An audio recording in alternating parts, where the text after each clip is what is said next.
Ultimate Fighting Art. Episode 2. Secrets of Kicking. Sidekick.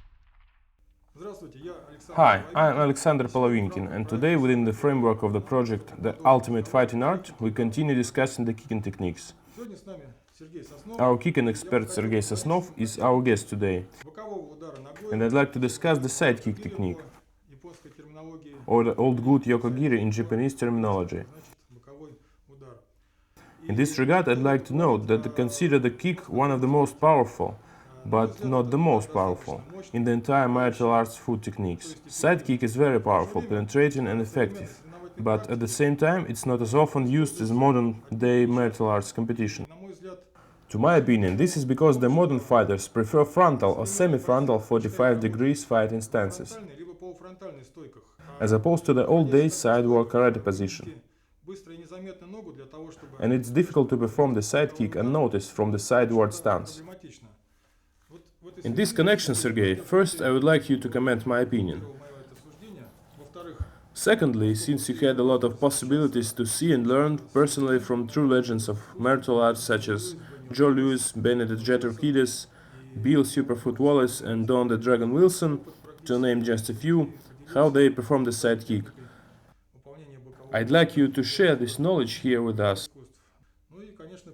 And of course, I'd like to know your own way of performing this kick. Yes, I agree regarding the frequency of use of the side kick in today's popular martial arts like kickboxing and Muay Thai, where you almost cannot see it. In theory, Muay Thai has this kick in its arsenal, but in practice it's a rare thing.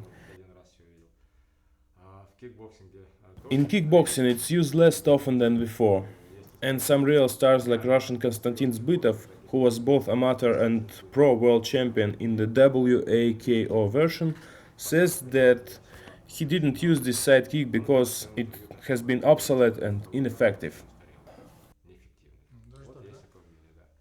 So, the kick made famous by Bruce Lee in his movies is not longer valid? Absolutely. Well, I don't know exactly why, but I see the side kick has been undeservedly forgotten, despite the fact it's nearly the most powerful kick of all. Let us try to trace the use of this kick in full contact karate from the beginning. As far as I know, Joe Louis was one of the first big names who made it popular. Yes, it all started from the classics, from karate, which became the first widely popular Asian martial art in the West. And according to the karate technique, you must be with your side towards the target to implement this kick. Then following karate, taekwondo gained its popularity, and it's the most kick-oriented martial art, with the most sophisticated kicking technique. But in taekwondo too, to perform the side kick, first you need to turn your body strictly sideways to the target. For this, they have special pre-moves. Even if they start from the frontal stance and raise the kicking knee frontally, after that they move it over and turn the body with its side to the target, and the kicking goes, in fact, backwards. So they just unmask their side kick well beforehand. Yes, this is a preparatory swing, and from this position you can make maximum only two kicks, namely side kick and hook kick. I mean, this preparatory position unmistakably indicate that only either of these two kicks will follow. If you remember, we discussed the Don Wilson's technique for the side kick, and it was a bit different. Well, Don Wilson is a little bit later history. Let's go following the chronology. One of the first Western stars, Joe Louis, who was Bruce Lee's friend and collaborator of Bruce Jet Kundo style, despite the fact that Bruce Lee hated the definition style. Nevertheless, his system has distinct differences from the others, so it still can be called a style. Bruce Lee called it style without a style, isn't it? Yes, but we can see it now on YouTube that initially Joe Louis fought in the sideward karate position. And he fired his famous side kick from the classical textbook position for this kick. Don Wilson is already the next generation. His prime time was late 70s and the whole 80s, and he had drifted away from the rigid dogmas.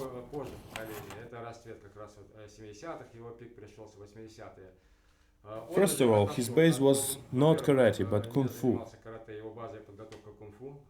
and Chinese systems are more flexible and softer than Japanese ones. Secondly, he obviously understood that the rigid karate patterns are less effective than fluid stancing and smooth maneuvering. I get stunned like everybody else. It's the same. Если я получаю по подбородку, я веду себя точно так же, плыву. The reason I'm hard to hit is I move my chin all over. I move all over the ring. Поэтому я все время смещаю все подбородок, чтобы не получать по нему. Поэтому я двигаюсь вокруг, маневрирую. By that time, the world had already discovered Muhammad Ali with his unbelievable moving and the old school karate dogma that ordered to move only straight forward when moving sideways or retreat was considered not worthy of a real fighter. Don Wilson is a true example of this tactical transition.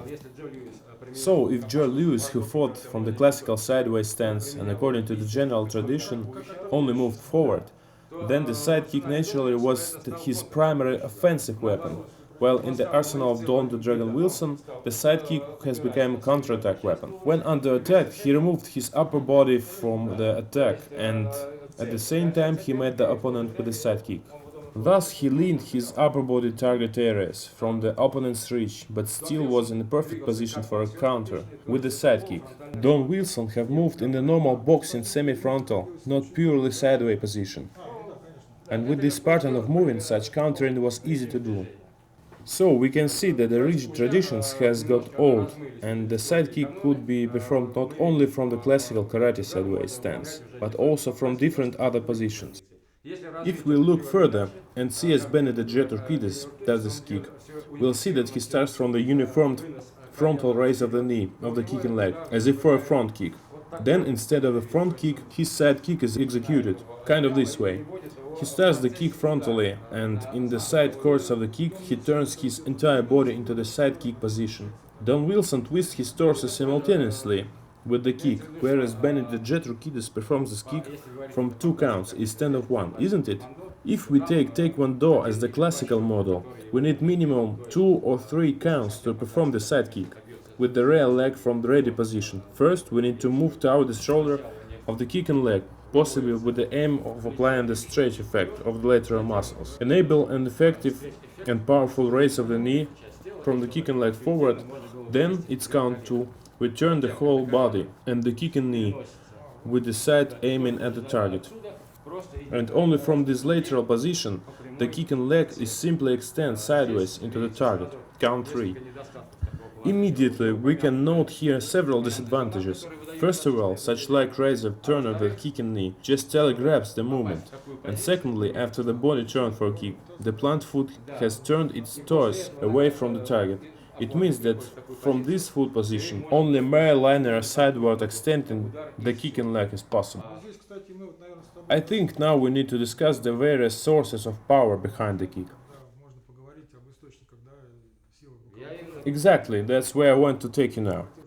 Do you mean that in this Taekwondo method of performing the side kick, only the 2 components of power, namely extension the kicking leg in the knee and the hip joints are used?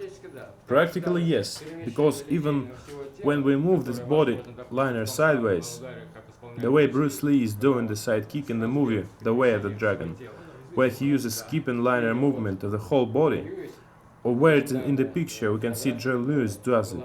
By the way, this is a legendary picture and it's alright. Only a few lucky martial artists could bought their t-shirts with this print without even knowing who was in the picture. Funny, I just wanted to say the same. The picture was popular and familiar, but not the actual man himself. Yes, this photo became classic and standard setting all over the world. In the picture, Joe Louis is doing the jumping or flying side kick. As we can see, he turns his body in order to land his side of the torso with the side of the kicking leg. Let's return to the topic. So there are problems with the side kick when we started from the frontal fighting position and you have some troubleshooters, right? Yes, my proposed way to do this kick is different from the classical Taekwondo pattern. We explain it here. In the Taekwondo way, after preparatory rise or turn of the kicking knee, we already turned toes of the plant foot away from the target. and it's not possible anymore to use the power of the plant foot's torque. Whereas doing the side kick from the normal semi-frontal feinted stance, the plant foot has the resource of movement and the space to turn. We will be exactly in the same position in the final stage of the kick, both performing it from the Taekwondo initial stance or from the one I propose. According to my proposed way, we raise the knee of the kicking leg. Now let it be the front leg. So we raise it forward, as if for a front kick. And upon the knee reaching the desired height, together with the twist of the plant foot, a screw motion, and the knee and the hips, the leg finally extends into the side kick. This enables, in my opinion, additional muscle groups, and instead of a mere linear push without a torque of the plant foot, we have now a sophisticated corkscrew type of motion, which is much more powerful. Well, as I understand you, the originality of your proposal is in the frontal raise of the kicking knee, as if for a front kick, right?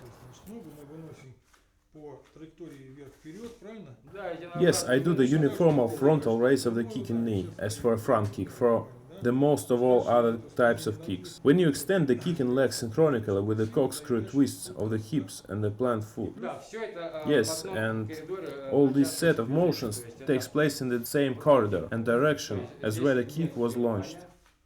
You can see there is no break in the course of the kick, it goes uninterrupted, and here it's not 3 counts, 1 to 3, but only 1 count, just 1, and that's it. As I can see, you are trying to put all your body weight in the kick. Exactly, at the expense of this united twist of the hips synchronized with that of the power. This is a deeply penetrating thrusting force like a snapping type side kick, where the leg more works alone in its own and isolated from the whole body.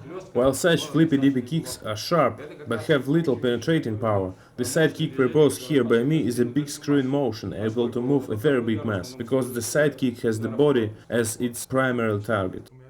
Okay, just stop now please to avoid just telling not proved stories, and let's return to our test-approved piece of equipment.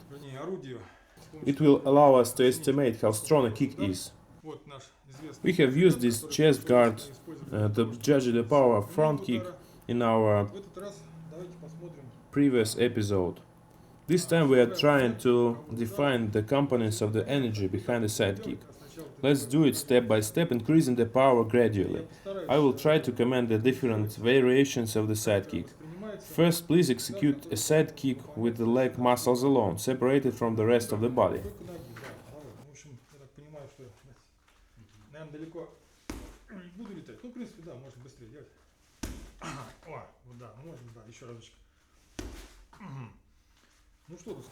Well, this kick is not the strongest at all, and I can testify that most of the energy has stuck in the thickness of the chest guard, and only insufficient amount has penetrated my body.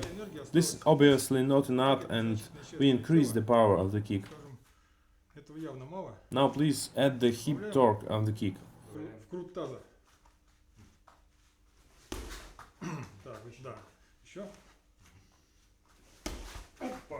Да, это вот уже хорошенько в голову отдает. Ну давай так, третий для верности.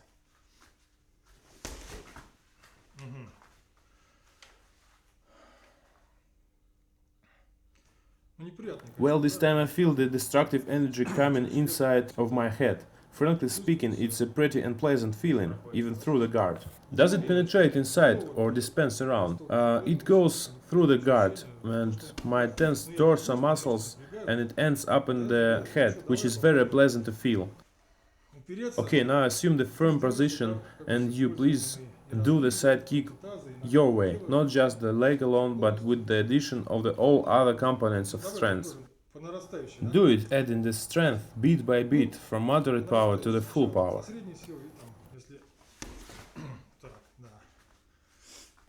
Okay, I hold on. One more time with the full strength. Yes, that's it, now it's enough.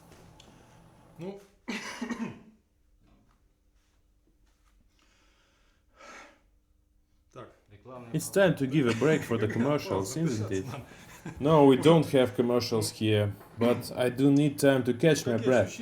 Well, about the senses, firstly, I know well enough what it's like to be kicked having no guard, and I've tensed my muscles hard. Despite this, the energy of your kick penetrates the guard, and secondly, it just takes me away from the floor, so it's unreal to remain standing. I think that it's because the chest guard still dispenses the energy a lot, because ideally I intend the whole energy to go through it clean, without any absorbing. I allow myself to imagine my reaction in case I'd have no guard on me. First of all, I would definitely jackknife by half. Secondly, something would crack in my stomach. And third, I'd be carried away and fell down behind. This would be a side effect, because to me, it would be enough to have you folded by half and have something broken inside. And in the end, my breathless body would be down in the direction of your kick.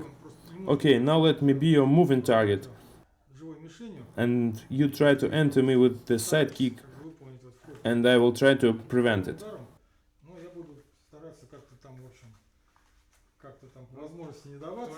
Are you going to use the system of effective fighting? No, there will be no system of effective fighting. I know very well what it will be. You maneuver perfectly, and it's very difficult to nail you. Alright, I will move easy. I just want to see how your kicking leg starts to move from a frontal stance.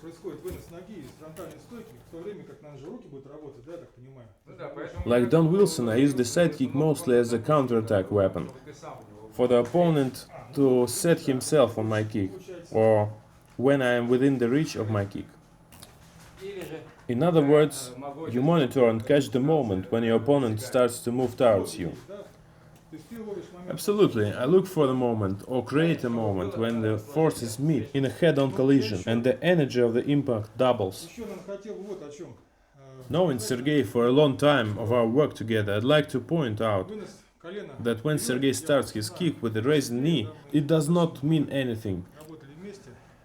Because after his knee is raised forward, as if for the front kick, his leg can extend in quite different and unexpected directions. Here and there and everywhere.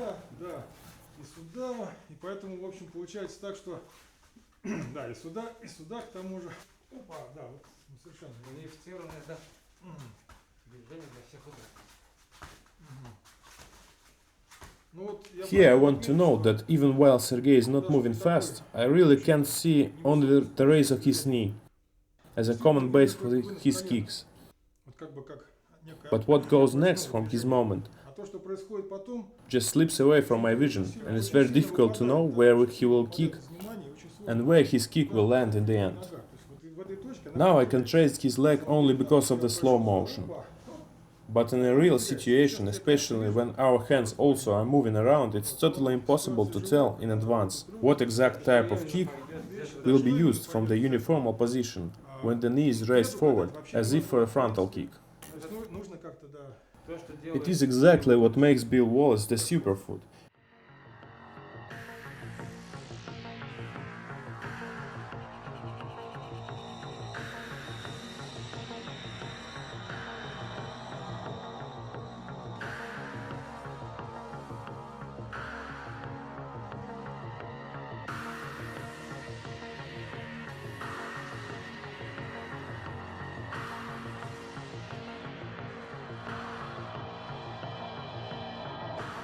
He uses the uniformal position with the raised knee as for the base for all the three types of kicks that he prefers. My method is almost the same, with only a slight difference in angles. So, you prefer to raise the knee of the kicking leg more straight forward? Yes, that's right.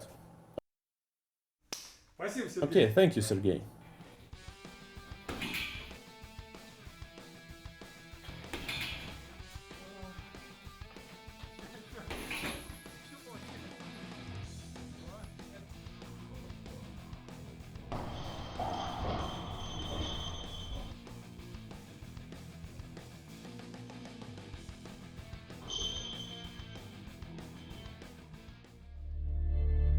While the work on this film was being done, the world have lost Jalous.